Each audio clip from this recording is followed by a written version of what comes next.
today we'll be learning about urolithiasis. At ang patient natin ngayon ay si Stupid Dog.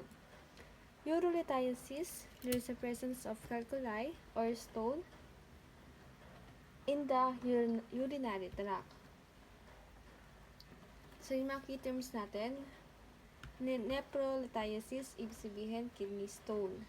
Kapag cholelithiasis naman, gallstone. So, pansin nyo, pag may lithiasis, stone ang ang meron dyan. So, yung stone ay nasa urinary tract, kaya urolithiasis. Ano ba ang the stone itself is composed of calcium phosphate, may calcium oxalate din, at uric acid.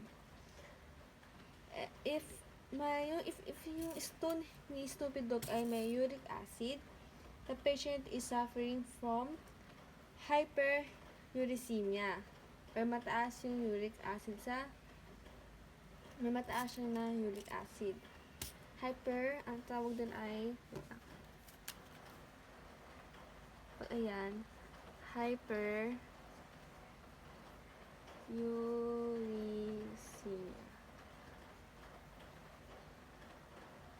And this can lead to gouty arthritis.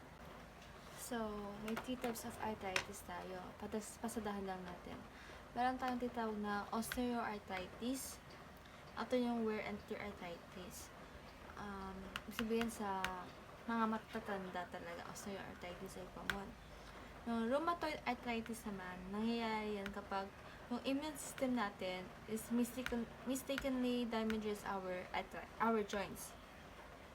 Ito namang psoriatic arthritis, it affects the people who has a psoriasis na disease talaga. Yung psoriasis,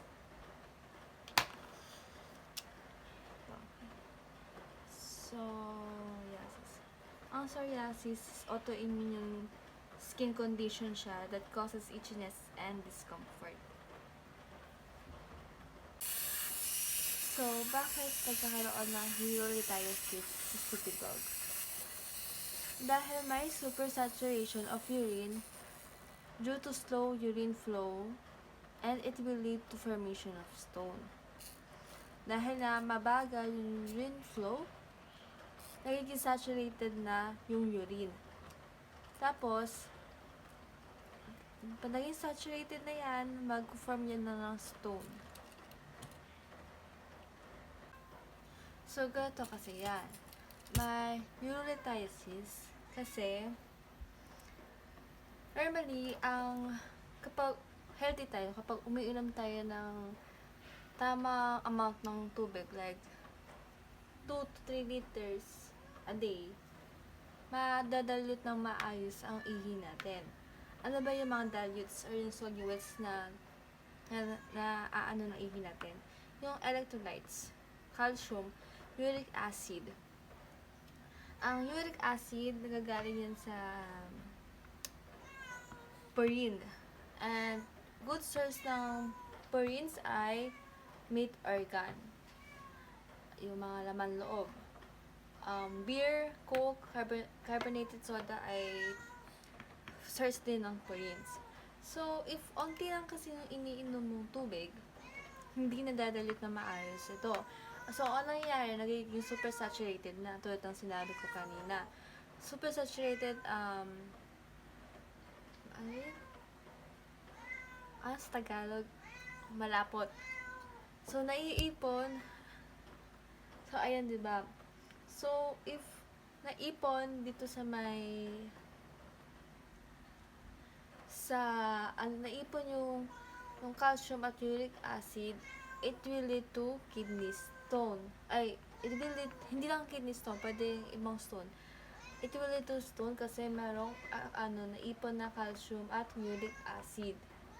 Dahil naging super saturated na yung urine natin. And if naging may stone, syempre magiging barado yung daluyan ng ihi. So, ang mangyayari, yung ihi natin is magbabackflow sa kidney natin. And, kapag nag-backflow yan sa kidney, tataas ang pressure sa kidney. And kapag tumaas yan, it will lead to post-renal ARF. Ano yung mga signs and symptoms na makikita natin kay stupid dog? So, here it is. Ang makita natin ay masasabi niya na masakit yung tagiliran niya or yung flanks, yung likod niya, back, and lower abdomen. Tapos, may hirapan din siya sa pag-ihi na tinatawag natin dysuria, painful urinating or painful voiding. Then, pangatlo, if may infection siya, ang magiging symptoms niya ay fever. Then, diaparesis or yung symptoms, yung pagpapawis sa kamay or sa katawan na signs and symptoms. And this diaparesis is different from hyperhidrosis. Kasi yung hyperhidrosis ay sakit. At yung diaparesis ay signs and symptoms lang. Then, syempre pag in pain, ang magiging symptoms nito ay nausea and vomiting. Then, tataas din yung heart rate, kaya tachycardia, at tataas din ang RR, respiratory rate, tinatawag natin tachypnea. Then, masakit din sa pag-ihi. So, di ba masakit din sa pag-ihi? Ano din pala, konti lang yung ihi niya, 0.5 ml per minute. So, tinatawag natin yung oliguria.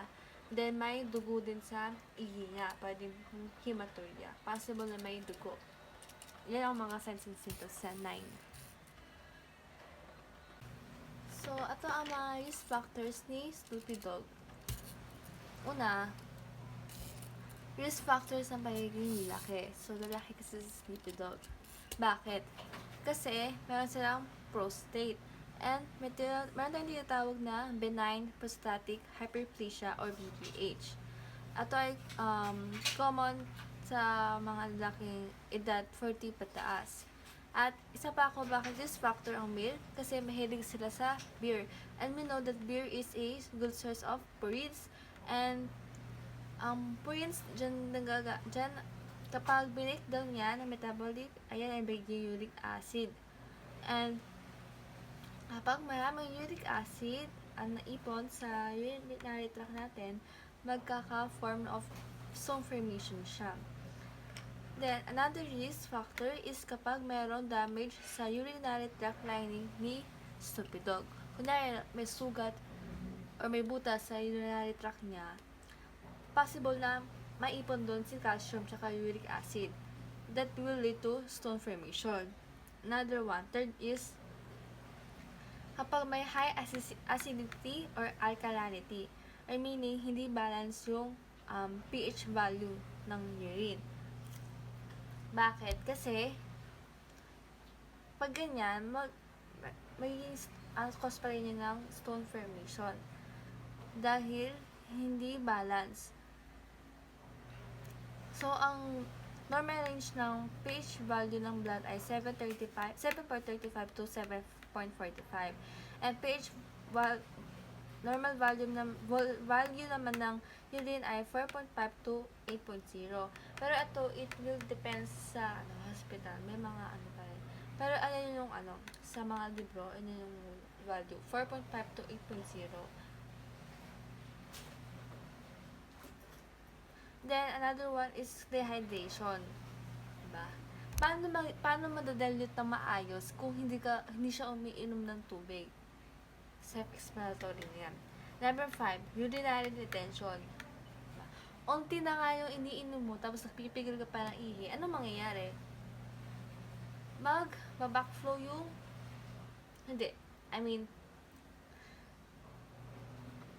yung urinary retention, pipigil ka ng ihi. Yan yung risk factor. Kasi hindi mo nilalabas na hindi mo na ilalabas. So, naiipon yung ihi. sa urinary tract natin. So, ang diagnostic test natin ay first line kasi natin, pwede ultrasound kasi mas mura yan.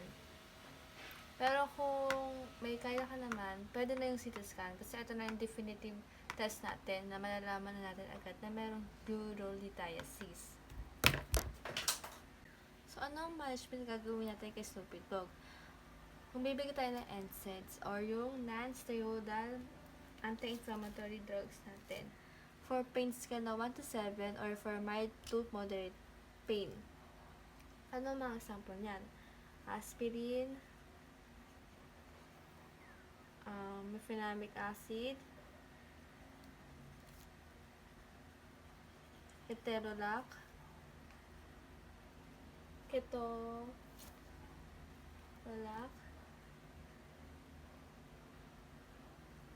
ibuprofen,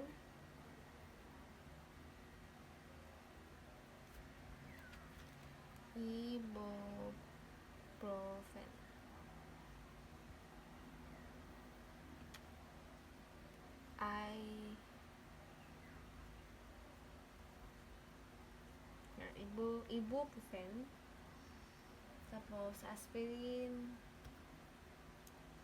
naproxen din,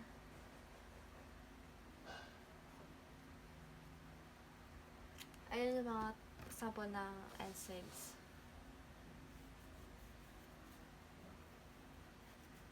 Tapos sa opioids naman, pwede tayo magbigay ng dito, atong dalawang kasi analgesic sila for pain. Pag opioid na, ang start niyan is for severe pain na pag ang ano natin is for severe.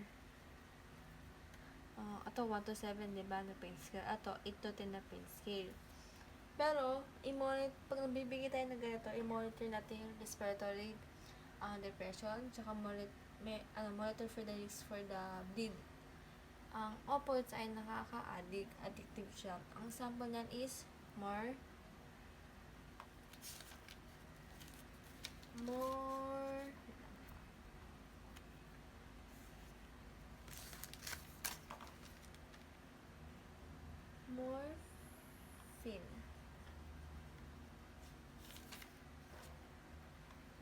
sulfate,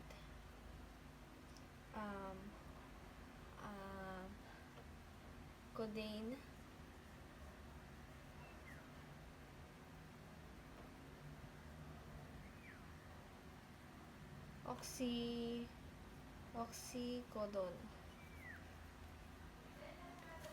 oxycodone, methadone,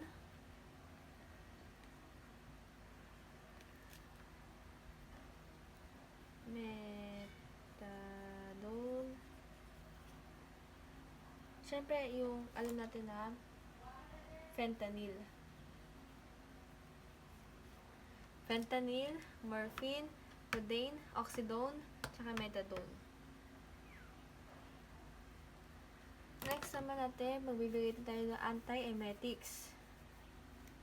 Antiemetics to prevent vomiting kasi yun yung signs and symptoms natin, diba kanina?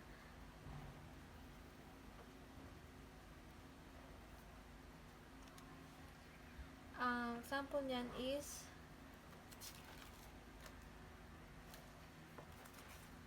metoclopramide. Masyadong malapit. Metaclopramide. Tapos, ondansetron.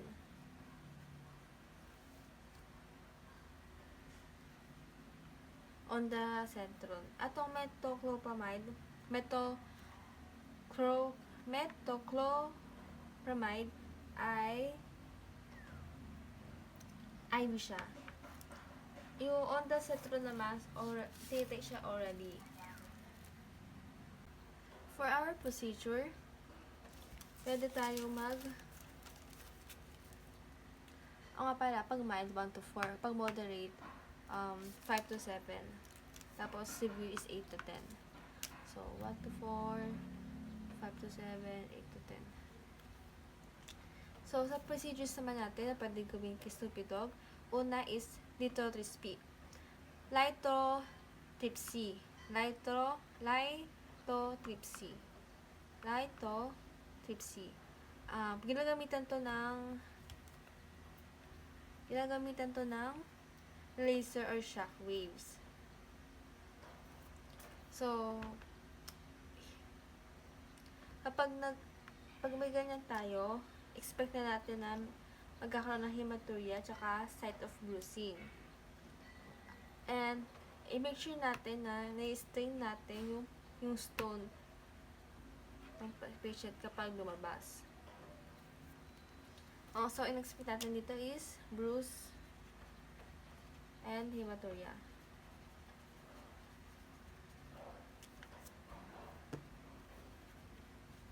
Tapos,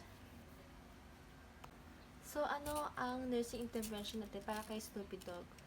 Una, i-monitor natin yung input at output. Then, i-strain natin lahat ng urine for stones. Then, isi-send natin sa labs. So, syempre, kailangan natin pag-aralan kung ano yung bato na yun. Kung ano yung components. Then, yung diet na kailangan i-modify natin yung diet based on sa findings dun sa stone. Kung yung na-collect natin stone ay ang nahanap nilang major component ay calcium, edi i-modify natin yung diet natin na restricted sa calcium. Iwasan yung ano ba yung mga food na rich sa calcium. Syempre yung dairy products. Tsaka yung mga leafy food like yung spinach, yung malunggay, and kale. Yan yung mga iaabot natin na green leafy food kapag calcium yung nakita. Pero kung iba, edi doon tayo mag-base. Then, yung health teaching natin, syempre, increase yung fluid intake. Kasi nga, diba, meron tayong risk ng dehydration. So, number 2, avoid dehydration din. Kasi risk siya for urolithiasis. So, a person kasi dapat 2 liters talaga kung healthy. And kung sumaba naman sa 2, kaya naging 3, kailangan, syempre, nailalabasan sa pawis, sa ihi, or sa ibang activities. Kasi, kapag mataas yan, may imbalance lang sa electrolytes. Yung intercellular pressure, yung ICP ay tataas. So, modify din natin yung diet based sa, or limit natin, restrict based sa nahanap sa stone or sa calculi.